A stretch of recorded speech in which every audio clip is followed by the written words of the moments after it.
আসসালামু আলাইকুম। প্রিয় দর্শক, অন্য মঞ্চের আলাপচারিতায় আপনাদের সকলকে আমন্ত্রণ জানাচ্ছি।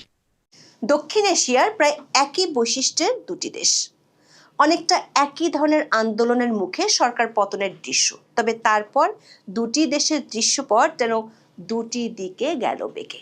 একটি দেশে আন্দোলনের প্রধান শক্তি জাতীয় নির্বাচনে প্রায় অস্তিত্বহীন, আর আরেকটিতে সংখ্যাগরিষ্ঠতা পেয়ে নতুন সরকার গঠনের পথে। দর্শক, বলছি বাংলাদেশ এবং নেপালের কথা। দুটি দেশই জেনজিদের নেতৃত্বে আন্দোলনের মুখে সরকার পতন হলেও পরবর্তী সময় কেন এতটা ভিন্ন চিত্র, তা নিয়ে শুরু হয়েছে নানামুখী বিশ্লেষণ। বিশ্লেষকরা বলছেন, বাংলাদেশে আওয়ামী লীগ সরকার পতনের পর রাতারাতি কিংস পার্টি গড়ে অন্তর্বর্তী সরকারের অংশ হয়ে যাওয়ার খেসারত দিচ্ছে জেনজিদের নেতারা। দুর্নীতি, মব সন্ত্রাস আর ক্ষমতার অপব্যবহারের বিস্তর অভিযোগে মাত্র 18 মাসেই তারা নায়ক থেকে পরিণত হয়েছেন ভিলেনে। নেপালে যখন জেনজিদের সমর্থিত দল স্বাভাবিক নির্বাচনের মাধ্যমে ক্ষমতার দুয়ারে, বাংলাদেশে তখন শুরু হয়েছে আন্দোলনের নেতাদের বিরুদ্ধে দুর্নীতির অনুসন্ধান। তাদের লালন পালন করা অন্তর্বর্তী সরকার উপদেষ্টাদের ফাইলও তলব করছে দুর্নীতি দমন কমিশন। বাংলাদেশের জেনজি নেতৃত্বের করুণ এই পরিণতির দায় কেবল তাদের নয়, বরং অন্তর্বর্তী সরকারের ক্ষমতা দীর্ঘায়িত করার খেসারতও তাদের দিতে হচ্ছে। 1.5 বছরে প্রধান উপদেষ্টার বিভিন্ন বক্তব্য এবং কর্মকাণ্ডে বাংলাদেশের জুলাই আন্দোলনের উদ্দেশ্য নিয়ে বহু প্রশ্ন উঠেছে। মেটিকুলাস ডিজাইনে আন্দোলন করার দাবি খোদ ডক্টর মোহাম্মদ ইউনূসের কণ্ঠে উচ্চারিত হয়েছিল। এমনকি মানুষ তাকে 50 বছর পর্যন্ত ক্ষমতায় দেখতে চায়, এমন দাবিও তৈরি করেছিল নানামুখী সন্দেহ। নেপালের অন্তর্বর্তী সরকার যেখানে 6 মাসে নির্বাচন দিয়ে বিতর্কহীনভাবে ক্ষমতা ছাড়ছে, সেখানে ইউনূস সরকার 1.5 বছর মসনদে থেকে দেশকে পরিণত করেন মবের রাজ্যে। অবশেষে নানামুখী চাপে একটি বিতর্কিত একতরফা নির্বাচন দিয়ে তিনি বিদায় নিলেও 1.5 বছরের অপশাসনের ক্ষত নিয়ে ভুগছে নতুন সরকার। এমনকি ইউনূসের প্রধান মিত্র জামাতের পক্ষ থেকে নির্বাচনে অনিয়মের অভিযোগ তুলে ঢাকার রাস্তায় হচ্ছে মিছিল। আর কোনো মতে 6 আসনে জয় পেতে জেনজিদের দল এনসিপিকে সওয়ার হতে হয়েছে মুক্তিযুদ্ধে বাংলাদেশের বিরোধিতা করা জামাতের কাঁধে। সরকারি চাকরিতে কোটা বিরোধিতার নামে 2024 সালের জুলাইয়ে বাংলাদেশে শুরু হয় শেখ হাসিনা সরকারের বিরুদ্ধে আন্দোলন। এরপর 5ই আগস্ট ক্ষমতাচ্যুত হন শেখ হাসিনা। সেই থেকে শেখ হাসিনা অবস্থান করছেন ভারতের দিল্লিতে। এর ঠিক প্রায় 1 বছর পর 2025 সালের 9 সেপ্টেম্বর নেপালে জেনজি আন্দোলনে দেশটির সরকারের পতন হয়। পদত্যাগ করেন প্রধানমন্ত্রী কেপি শর্মা ওলি। বাংলাদেশের শেখ হাসিনার পতনের 3 দিন পর 8ই আগস্ট ডক্টর মোহাম্মদ ইউনূসের নেতৃত্বে শপথ নেয় অন্তর্বর্তী সরকার। এই সরকারের শুরুতেই 2 ছাত্র প্রতিনিধি হিসেবে উপদেষ্টা হিসেবে যোগ দেন নাহিদ ইসলাম এবং আসিফ মাহমুদ সজীব ভুঁইয়া। আর মাহফুজ আলম শুরুতে প্রধান উপদেষ্টার বিশেষ সহকারীর দায়িত্ব পেলেও পরে হন পূর্ণ উপদেষ্টা। অর্থাৎ আন্দোলনকারী জেনজিদের সরাসরি অংশগ্রহণই যাত্রা শুরু করে অন্তর্বর্তী সরকার। আর সেখান থেকেই শুরু জেনজি নেতৃত্বের পতন। কয়েকদিনের মধ্যে পরিষ্কার হয়ে ওঠে দেশের মালিক বনে গেছেন জুলাই আন্দোলনকারীরা।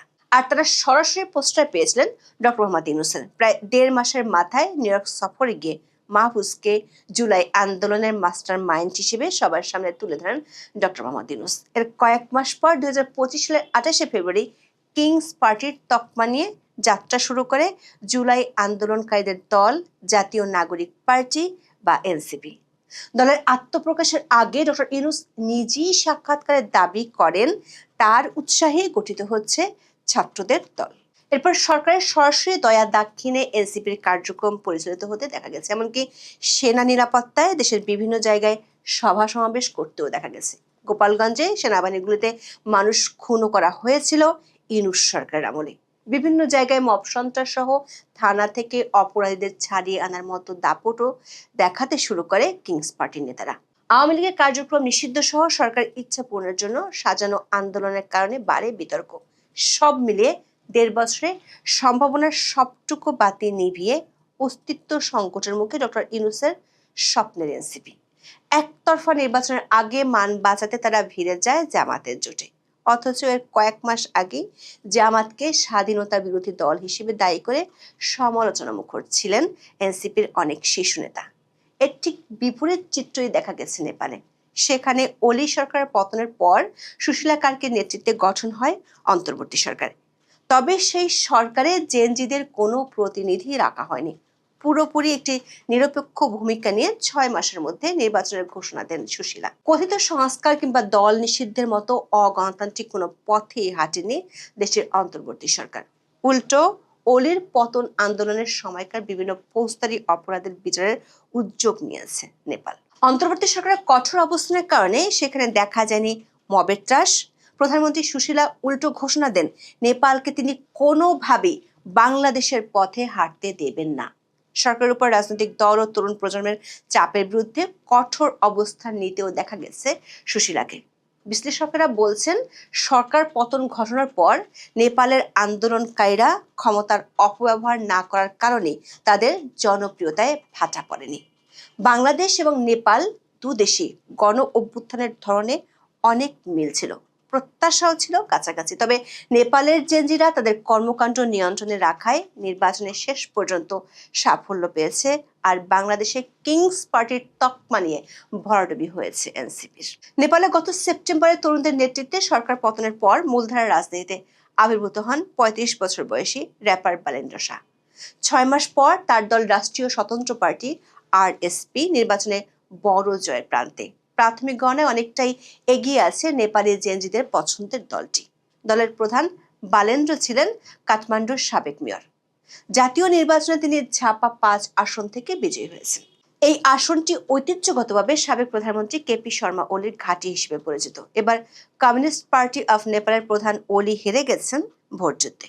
প্রাথমিক গণনায় দেখা যাচ্ছে ওলির দলের ভূমিদশ পরাজয় হতে যাচ্ছে।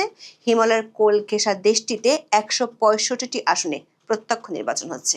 এর মধ্যে মাত্র 8টিতে এগিয়ে রয়েছে ওলির দল, আর বালেল্যান্ডের আরএসপি এগিয়ে রয়েছে 86টি আসনে।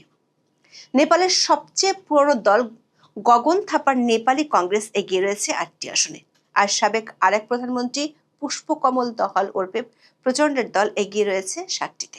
নেপালে গত 3 দশকে communist party of Nepal, Nepali Congress ও নেপালি কমিউনিস্ট পার্টির মধ্যে ক্ষমতার পালাবদল দেখা গেছে। তবে এবার তাতে ছেদ ঘটিয়ে ক্ষমতায় আসছেন তরুণদের সমর্থিত বালেন্দ্র। দল গঠনের মাত্র অল্প দিনের মধ্যেই ক্ষমতায় বসে যাচ্ছে রাষ্ট্রীয় স্বতন্ত্র পার্টি আরএসপি। বালেন্দ্র নির্বাচনী প্রচারের সময়ও বিশাল জনসমাগম দেখা গিয়েছিল। সামাজিক যোগাযোগ মাধ্যম এবং সরাসরি জনসংযোগের মাধ্যমে তিনি পরিবর্তনকামী তরুণ ভোটারদের আকৃষ্ট করতে সক্ষম হয়েছিলেন। অথচ বাংলাদেশে 1.5 বছরের তালবাহানা ও নাটকীয়তা শেষে একতরফা নির্বাচন করেও জুলাই আন্দোলনকারীদের দলের ভরাডুবি হয়েছে। জামাতের কাঁধে চড়ার পরও মাত্র 6টি আসনে জয় পায় এনসিপি। এসব আসনে ব্যাপক কারচুপির অভিযোগ তুলছেন প্রতিপক্ষ প্রার্থীরা। ত্রয়োদশ জাতীয় সংসদ নির্বাচনে বিজয়ী প্রার্থীরা হলেন নাহিদ ইসলাম, আক্তার হোসেন, হাসনাত আব্দুল্লাহ, আব্দুল হানান মাসুদ, আব্দুল্লাল আমিন ও আতিকুর রহমান মুজাহিদ। বাংলাদেশে 12 ফেব্রুয়ারি নির্বাচনে 2/3 বেশি সংখ্যাগরিষ্ঠতা পেয়েছে বিএনপি। আওয়ামী লীগকে ভোটের বাইরে রাখার পরেও এনসিপির ভরাডুবি এবং বিএনপির বিপুল জয় প্রমাণ হয়েছে মানুষ এখনো পুরনো নেতৃত্ব এবং দলের উপরে আস্থা রাখছে। এর জন্য 1.5 বছরে জুলাই আন্দোলনের নেতাদের কর্মকাণ্ড এবং তাদের পৃষ্ঠপোষক ইউনূস সরকারের চরম ব্যর্থতাকে দায়ী করছেন অনেকে। এনসিপির মতো দলের পক্ষে যে দেশের সত্যিকারের পরিবর্তন অসম্ভব তাও প্রমাণ হয়েছে 1.5 বছরে। এর ঠিক উল্টো চিত্র নেপালে। পুরনো দলগুলোর পরিবর্তে নতুন নেতৃত্বই হয়ে উঠেছে আস্থার প্রতীক। বিশ্লেষকদের মতে নির্বাচনের প্রাথমিক ফল ইঙ্গিত দিচ্ছে সেখানে প্রচলিত রাজনৈতিক দলগুলোর প্রতি জনগণের অসন্তোষ বাড়ছে, আর এই কারণে গণ অভ্যুত্থানে অংশ নেওয়ার শক্তি কি সমর্থন জানিয়েছেন সাধারণ ভোটাররা। দর্শক, গত বছর অক্টোবরে সই হয় জুলাই সনদ। সেদিন ডক্টর মোহাম্মদ ইউনূস বলেছেন, জুলাই সনদের স্বাক্ষরের দিনটি শুধু জাতির জন্য নয়, সারা পৃথিবীর জন্য একটা বড় রকমের উদাহরণ হয়ে থাকবে। বহু জায়গায় এটা পাঠ্যপুস্তকে থাকবে, ক্লাসরুমে আলোচনা হবে, বিভিন্ন দেশের রাজনীতিবিদদের মধ্যে আলোচনা হবে। তারা চেষ্টা করে দেখবে তাদের দেশে এমন কিছু করা সম্ভব কিনা। তবে বাস্তবতা হলো, বিশ্ব তো দূরের কথা, বাংলাদেশি ডক্টর ইউনূসের শাসনামল এখন আতঙ্কের নাম। তিনি যেদিন এই ভাষণ দিয়েছিলেন তার কিছুদিনের মধ্যেই নেপালের প্রধানমন্ত্রী সুশীলা কার্কি পরিষ্কার জানিয়ে দেন তারা নেপালকে বাংলাদেশের মতো হতে দেবেন না। এবার নির্বাচনে দেখা গেল একই চিত্র। বাংলাদেশের যেখানে তরুণদের দলের ভরাডুবি, সেখানে নেপালে উঠছে জেনজিদের বিজয় কীর্তন। নেপালের নির্বাচন দেখিয়ে দিল গণ অসন্তোষ থাকাই যথেষ্ট নয়, তাকে সংগঠন, কার্যকর কৌশল এবং বিশ্বাসযোগ্য নেতৃত্বের মাধ্যমে ভোটের রাজনীতিতে রূপ দিতে পারলেই কেবল প্রকৃত পরিবর্তন সম্ভব। কয়েকদিন আগে থেকে আমি বলছিলাম, বেশ কয়েকদিন আগে থেকেই বলবো না, বেশ কয়েকদিন আগে থেকে, যে পশ্চিমবঙ্গের ক্ষেত্রে সীমান্তবর্তী অঞ্চলে একটা বড় কিছু হতে যাচ্ছে। আপনারা সাক্ষী আছেন, বেশ কয়েকটা ভিডিও তাই বলেছি। এবার সেটা হয়তো আমার দাবিটা পূর্ণতা পেতে চলেছে। পূর্ণতা কিরকম? কিরণ রিজিজু, আমাদের কেন্দ্রীয় মন্ত্রী, তিনি একটা ছোট্ট একটা কথা বলেছেন, খুব ইঙ্গিতবাহী। সে কথাটা হচ্ছে 9 এবং 10 তারিখ আমাদের এই পশ্চিমবঙ্গের লোকসভায় সমস্ত দলকে ডেকে পাঠানো হয়েছে। তার অর্থ হচ্ছে বড় কিছু একটা ঘোষণা হতে চলেছে। নইলে সমস্ত দলকে ডাকা হতো না। আমায় যেমন কোনো বড় সিদ্ধান্ত নেওয়ার আগে সমস্ত দলকে ডাকা হয়। এবার সেখানে বিরোধীও থাকে, সেখানে সরকার পক্ষও থাকে, ভোটাভুটি হয়। যদি সবার সহমতের ভিত্তিতে পাশ হয়ে যায় তাহলেও হয়ে যায়। যেই সহমতের ভিত্তিতে পাশ হয়ে যায় তার রাজ্যসভায় যাওয়ার আর কোনো ব্যাপারই নেই। যেই সহমতের ভিত্তিতে না হয় তার রাজ্যসভায় আবার বিল যাবে, সেক্ষেত্রে একটু দেরি হয়। এখন দুটো জিনিসের মধ্যে হয়েছে। কলকাতা, ওয়েস্ট বেঙ্গলের রাজ্যপাল তিনি পরিবর্তন হয়েছেন, বিহারের রাজ্যপাল তিনি পরিবর্তন হয়েছেন। বিহারের রাজ্যপাল হয়েছেন একজন প্রাক্তন সেনাপ্রধান, এবং কলকাতার রাজ্যপাল যিনি হয়েছেন তিনি হচ্ছেন আমাদের এনএসএ ডক্টর অজিত দোভালের জুনিয়র, ডান হাত, স্পাই মাস্টার, তিনি হয়েছেন রাজ্যপাল। হঠাৎ এরা দুজন রাজ্যপাল যোগ হলো কেন? এইবার যেটা শোনা যাচ্ছে সেটা হচ্ছে, এই যে আপনাদের দেশে যে নির্বাচন হলো না, নির্বাচন হওয়ার পর আপনার এখন তো শান্তি এখনো বজায় আসেনি। এখন তো নানান রকম সমস্ত মিছিল মিটিং এ সমস্ত হচ্ছে। জামায়াত ইসলামী তারাও তো মিছিল করছে, তারাও বলছে যে ইলেকশন রিগড হয়েছে। আরে ভাই, রিগড ইলেকশন কি করে হবে? তোমাদেরই তো সমস্ত লোকজন তো সমস্ত কি বলে মেশিনারিতে, গভর্নমেন্ট মেশিনারিতে বসেছিল, তাহলে রিগড হওয়ার তো কোনো প্রশ্ন নেই। ফলে আমাদের এখানে একটা ব্যবস্থা নেওয়া হচ্ছে। ব্যবস্থাটা কি? ব্যবস্থা হচ্ছে, এদিকে আপনার দেখুন, পূর্ণিয়া থেকে চিকেন নেকের ওপর থেকে আরম্ভ করে, চিকেন নেকের ওপর থেকে ম্যাপটা কেটে নিয়েছিল, বড় করে না দেখাতে পারলে হতো না। চিকেন নেকের ওপর থেকে এই পূর্ণিয়া হয়ে কলকাতা পর্যন্ত এই যে লম্বা দাগ দেখছেন, এই অঞ্চলটা পুরো ইউনিয়ন টেরিটরি করে দেওয়া হবে। ইউনিয়ন টেরিটরি বোঝেন তো? সবটাই হচ্ছে কেন্দ্রের আন্ডারে। যেমন পন্ডিচেরি আছে আমাদের ইউনিয়ন টেরিটরি, ওরকম গোয়া, দমন, দিউ ইউনিয়ন টেরিটরি কেন্দ্রের আন্ডারে। এই অঞ্চলটা ইউনিয়ন টেরিটরি কেন্দ্রের আন্ডারে। কারণ এই যে আপনাদের এই যে সীমানার ওপারে এই যে বাংলাদেশের অঞ্চলে, এই অঞ্চলটা সম্পূর্ণ এই যে 22টা সিট আছে, এই 22টা সিট জিতেছে কিন্তু আপনাদের জামায়াত ইসলামী। তাদের এই ভেতরের দিকের অংশের এই অঞ্চলটা, এইখানটায় পুরো লম্বা যে 20টা অংশ রয়েছে, এখানে 22টা বোধহয় সিট আছে, সব কটা জামায়াতে ইসলামী জিতেছে। ফলে এই অঞ্চলটা খুব একটা স্পর্শকাতর হয়ে আছে। এছাড়া এই যে কিষানগঞ্জ পর্যন্ত উত্তর দিনাজপুর, এইগুলো তো মুর্শিদাবাদ এই অঞ্চল তো রয়েছেই, মুসলিম অধ্যুষিত রয়েছেই।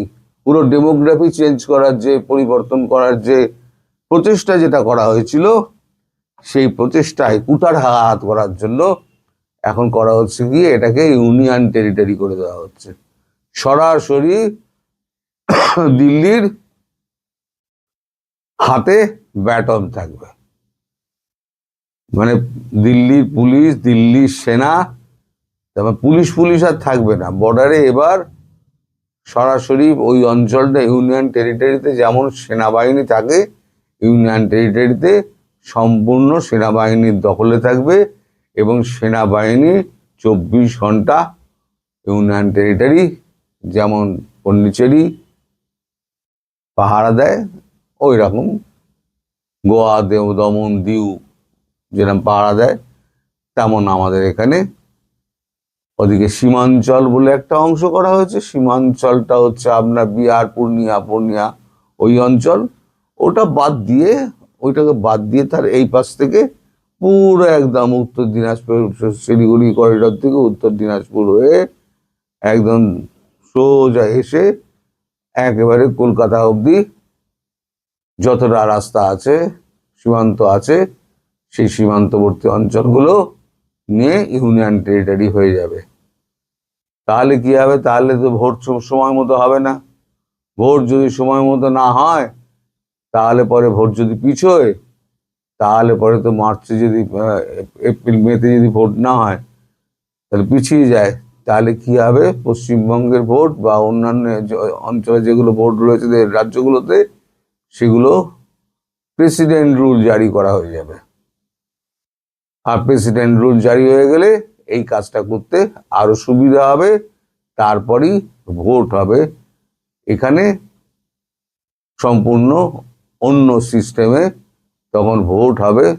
তখন আর ওই এমপি, এমএলএ হ্যান ত্যান ধরে আর কি কার্ড ফার্ড তৈরি করে এপারে এসে বসবাস করার আর কোনো উপায় থাকবে না।